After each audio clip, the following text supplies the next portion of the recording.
오늘 이 본문을 중심으로 어버이 주일 말씀, 가정의 달 말씀 시리즈 그 두 번째 시간으로 아낌없이 주는 사랑이라는 제목으로 하나님의 은혜의 말씀을 함께 나누고자 합니다. 여러분, 지난주가 어린이 주일이었고 오늘이 어버이 주일입니다. 늘 우리가 5월을 가정의 달로 생각하고 있고 어린이 주일과 어버이 주일을 특별히 잘 기념하고 그렇게 진행하고 있죠. 그래서 교회에서도 어버이 주일 예배를 중요하게 여기고 그렇게 기념하고 지키고 있는 것 같습니다. 여러분, 부모의 사랑을 저는 아낌없이 주는 사랑이라고 한번 표현해보고 싶습니다. 실버스타인의 아낌없이 주는 나무라는 그런 책이 있습니다. 이 책의 내용에 보면 이 실버스타인이 그 주인공 소년을 이렇게 묘사하고 주인공으로 그리고 있는데, 그 소년이 어릴 때에 그 나무는 그 소년에게 재미있는 놀이터로 제공해 주었습니다. 그래서 그 어린 소년은 그 나무에서 올라가기도 하고 뛰어내리기도 하고 그렇게 즐거운 시간들을 보냈습니다. 그런데 나이가 들어서 커서는, 성장해서는 그 나무의 가지들을 잘라서 집을 지었습니다.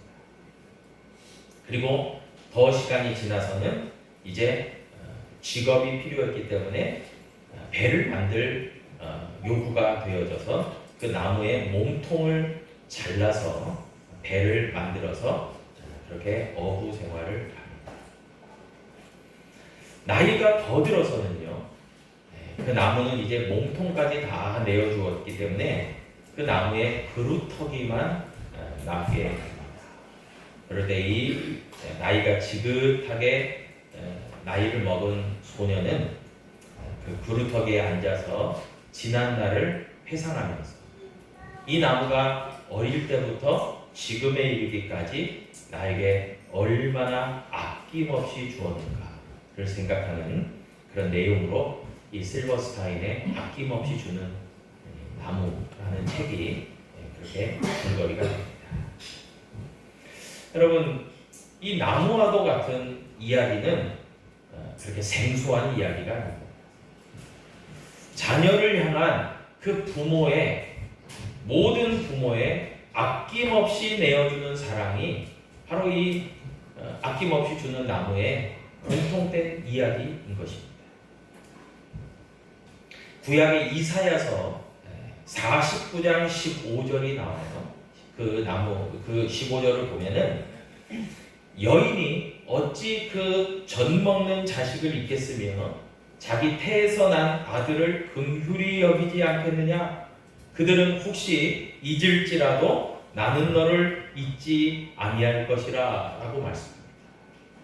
여러분, 이 내용의 배경은 이스라엘 백성들이 하나님께 범죄하고 불순종해서 죄악의 길로 갈 때에 하나님께서는 이스라엘을 책망하시고 징계하시고 바벨론의 포로 생활을 하게 하셨어요. 그랬을 때 이스라엘 백성들은 이런 생각을 했습니다. 하나님이 우리를 버리셨다. 우리를 잊으셨다. 라고 말해요. 그런데 그런 것이 아닙니다. 이사야서의 말씀은 하나님의 이스라엘을 향한 마음은 결코 변치 않았다는 것을 정확하게 표현해주는 구절이 이사야서 49장 15절이에요.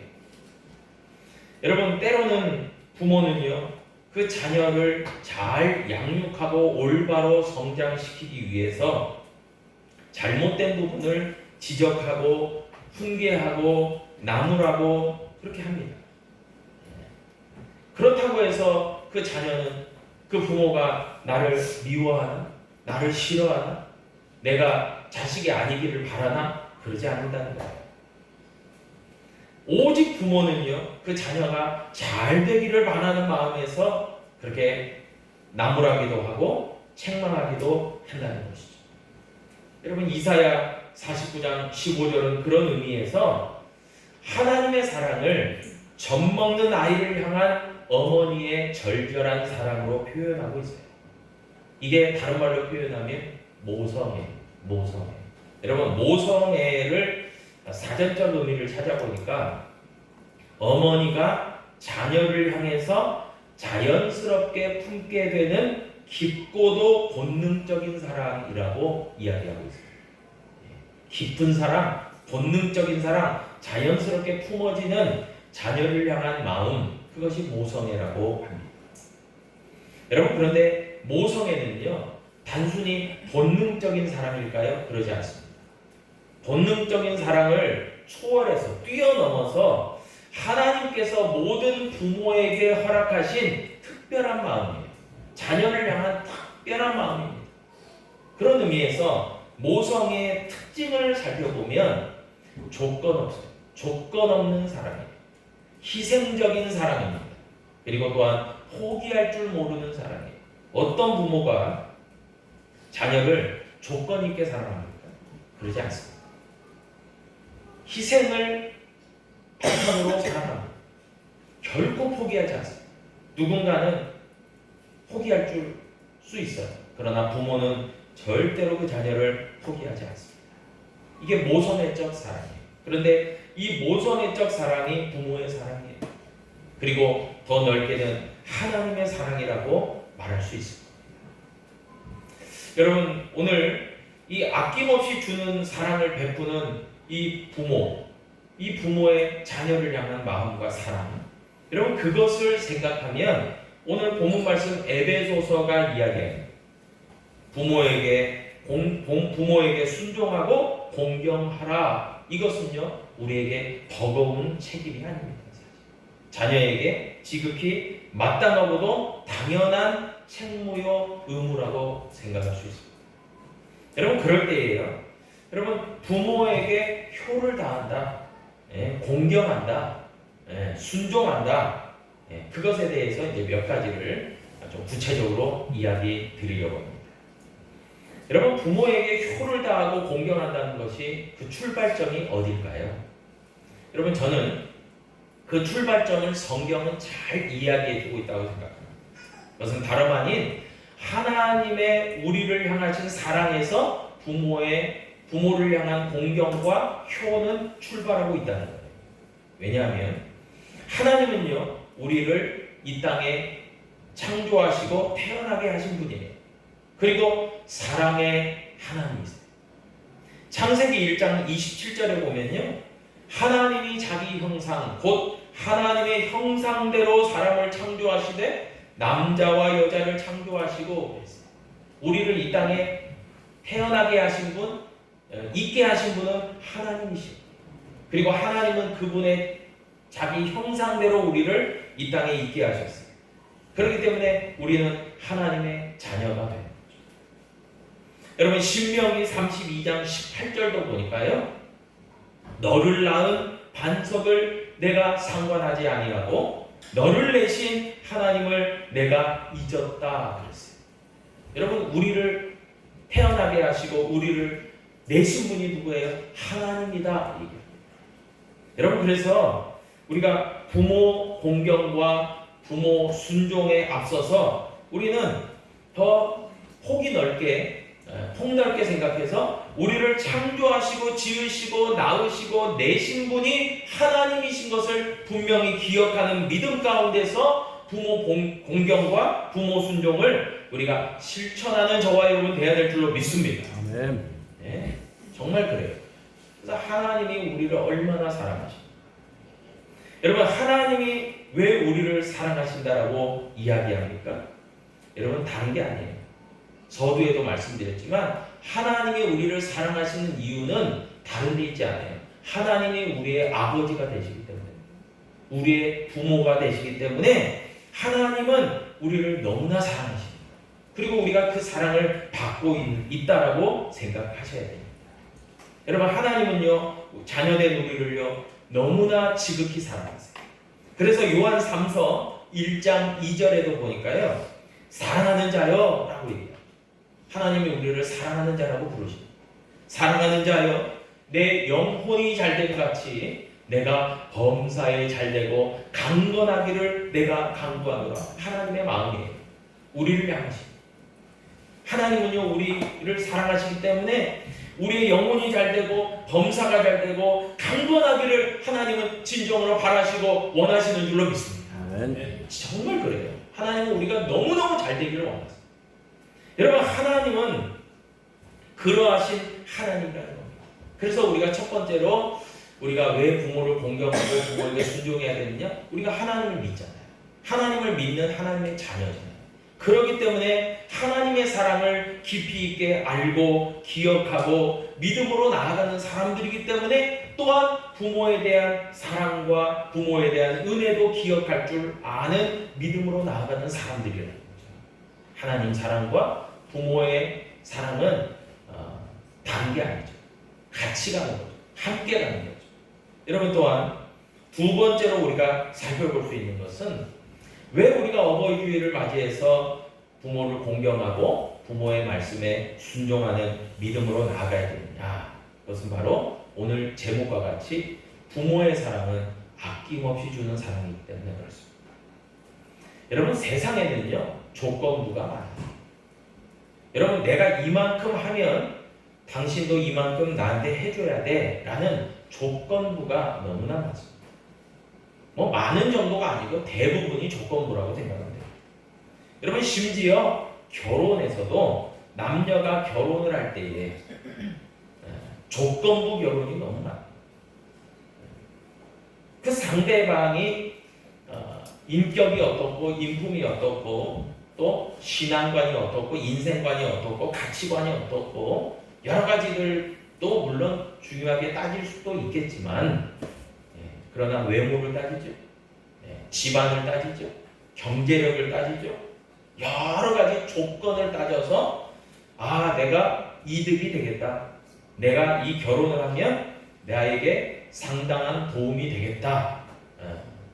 그렇게 만나는 그런 커플들도 상당히 많다라고 생각합니다. 여러분, 조건이 달리고 여러분, 조건이 달려서 만났어요. 그런데 참 재미있는 것은요, 그렇게 조건을 따져서 만났지만 그 부부 사이에서 태어나는 자녀들은 조건이 아니에요. 여러분, 생각해보세요. 남편과 아내는 조건으로 만났을지라도 그 사이에서 태어나는 자녀는요, 그 남편과 아내에게 특수관계입니다. 특별한 사이, 특별한 관계입니다. 이 부모와 자녀로 연결됐다는 것만으로도 특별한 존재. 아빠, 엄마, 또 아들, 딸로 그렇게 연결되고 난 다음부터는 정말 특별해요. 그래서 그 부모는요, 자녀를 향해서 아낌없는, 여러분, 아낌없는이 다른 말로 표현하면 조건 없는, 조건이 없어요. 사랑을 하는데 조건을 따지질 않아요. 그 아이가 얼마만큼 나에게 이렇게 하는지 그런 거 따지지도 않아요. 여러분, 부모는 어떻습니까? 뭐 자녀들이 뭐 대단한 거 해주기를 바라기보다 부모를 기억하고 전화 한 통 해주고 이런 것이 더 마음에 와닿습니다. 그래서 아낌없이 주는 사랑이 곧 하나님의 사랑, 부모의 사랑이라고 할 수 있어요. 그런데 성경에 보니까요, 로마서 8장 32절에 보니까 다음과 같이 말합니다. 자기 아들을 아끼지 아니하시고 우리 모든 사람을 위하여 내주신 이가 어찌 그 아들과 함께 모든 것을 우리에게 주시지 아니하겠느냐. 아멘. 하나님의 사랑은요, 아낌없는 사랑이에요. 아끼지 않는 사랑이에요. 그래서 우리를 구원하시기 위해서 독생자 예수 그리스도를 아끼지 아니하시고 십자가로 내어주셨다라고 말하고 있는 거예요. 하나님의 사랑의 결정적 증거는요, 십자가입니다. 십자가를 보니까 하나님의 사랑이 경험되는 거예요. 십자가를 보니까 하나님의 사랑이 느껴지는 겁니다. 아낌없이 주는 사랑 말입니다. 그와 같이 하나님은요, 우리를 위해서 아까워하지 않으세요. 그 어떤 것도 아까워하지 않으셨어요. 그래서 야고보서 1장 5절도 이야기하지 않습니까? 너희 중에 누구든지 지혜가 부족하거든 모든 사람에게 후히 주시고 꾸짖지 아니하시는 하나님께 구하라 그리하면 주시리라. 아멘. 하나님은요 우리에게 후히 주시는 분이에요. 왜요? 아까워하진 않아요. 아까워하지 않고 마음껏 주시는 하나님이에요. 그런데 그 하나님의 그 후히 주심은요 부모의 사랑에서 우리가 발견할 수 있어요. 여러분 후히 주신다 그 말을 좀 풀어서 보니까 조건이 없는 사랑과 은혜를 얘기해요.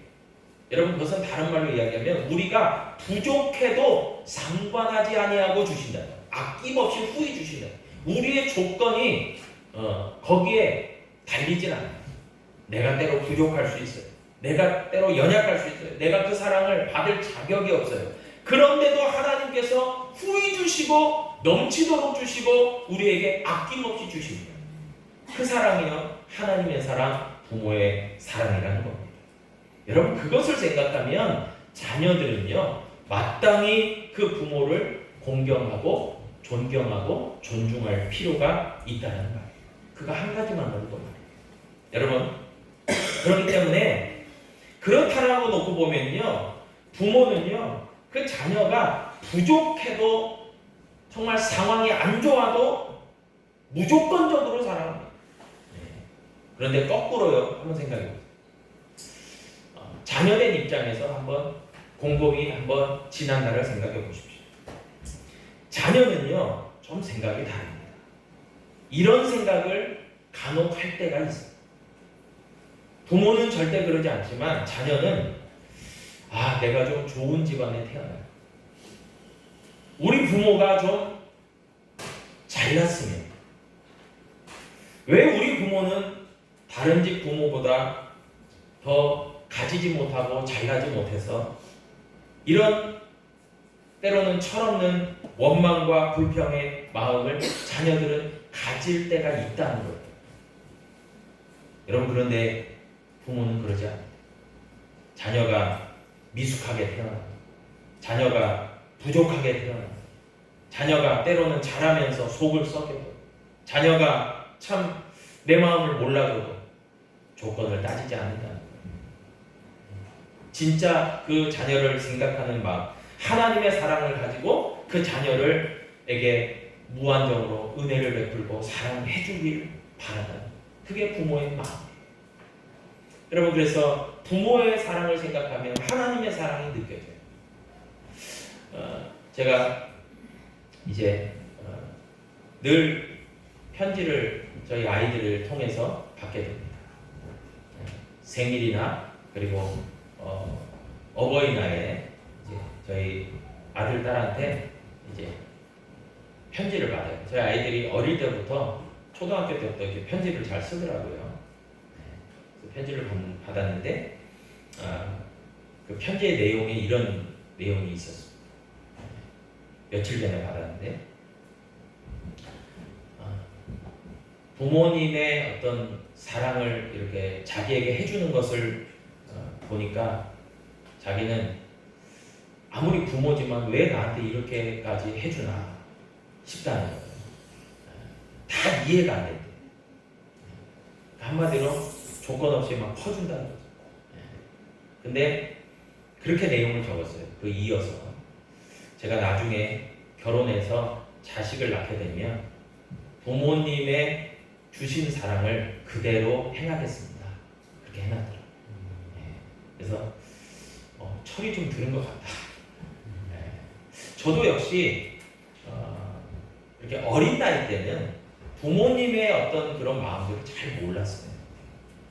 잘 안 느껴지기도 했습니다. 그런데 저도 역시 성장해서 결혼을 하고 자녀가 있어 보니까 부모의 마음을 조금씩은 알게 됩니다.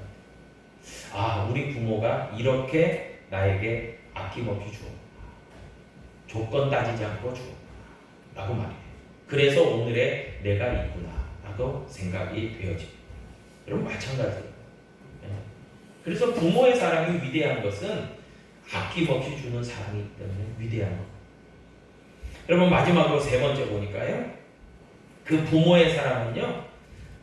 유통기한이 없습니다. 한마디로 끝까지 사랑한다는 거죠. 예레미야 31장 3절에 보니까요. 옛적에 여호와께서 나에게 나타나사 내가 영원한 사랑으로 너를 사랑하기에 인자함으로 너를 이끌었다 하였노라 하고 있습니다. 영원한 사랑이다 그랬어요. 여러분, 하나님이 우리를 향하신 사랑과 부모가 자녀를 향한 사랑은요, 영원한 사랑에 유통기한이 없어요. 어느 정도 사랑하다가 힘드니까 나 그만할래요, 나 못하겠어요, 나 안 하고 싶어요, 이게 아니에요. 부모는요 끝까지 그 자녀를 사랑해요. 유통기한이 없어요. 유통기한이 없다는 것은 아까도 이야기했듯이 정말 하나님도 부모님도 우리가 때로는 실수하고 잘못하고 또 때로는 허물이 있고 그래도요, 자녀는 우리 백성들은 하나님께 부모에게 때로는 원망하고 불평하고 때로는 멀리하고 배신하고 사랑의 관계를 좀 소원하게 하고 이럴 수 있어요. 그러나 하나님은 그러지 않아요. 부모는 그러지 않는다. 끝까지 사랑합니다. 그래서 로마서 8장 38절로 39절에서 다음과 같이 얘기합니다. 내가 확신하노니 사망이나 생명이나 천사들이나 권세자들이나 현재일이나 장래일이나 능력이나 높음이나 기쁨이나 다른 어떤 피조물이라도 우리를 우리 주 그리스도 예수 안에 있는 하나님의 사랑에서 끊을 수 없느니라. 아멘. 하나님 사랑, 부모 사랑은 끊을 수가 없다는 거예요. 끊어지지 않아요. 왜요? 조건이 없으니까. 아낌없이 주니까. 여러분, 조건 따지면 다 끊어져요. 관계도 그러지 않습니까? 쌍방간의 어떤 이해 득실을 따지면 다 관계 깨집니다. 그런데요, 유독 하나님 사랑과 부모의 사랑은요 끊어지질 않아요. 왜요? 무조건이니까요. 조건이 없어요. 아낌없이 줘요. 평생 그렇습니다. 영원히 그래요. 유통기한이 없어요. 나의 상황을 따지질 않아요. 내가 부족해도 내가 실패해도 하나님은, 부모님은 우리를 생각합니다.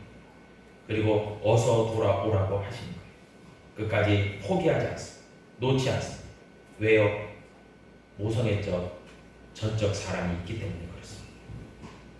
여러분, 그런 의미에서 저와 여러분들이 하나님을 믿는 믿음의 성도로서, 그리고 부모님에 대해서는 자녀된 입장에서, 또 우리가 부모의 입장에서 또 자녀들을 생각하면서, 여러분, 우리를 낳으시고 우리를 이 땅에 태어나게 하신, 또 길러주시는 그 하나님과 부모님의 사랑, 그리고 아낌없이 주는 희생과 헌신의 사랑, 끝까지 포기하지 않고 영원토록 지속되는 사랑, 여러분, 그 사랑을 늘 기억하면서 기념하면서 이 어버이 주일에 다시 한번 하나님 사랑과 부모님의 사랑을 기억하고 감사할 수 있는 저와 여러분 될 수 있게 주님의 이름으로 축복합니다. 기도하겠습니다.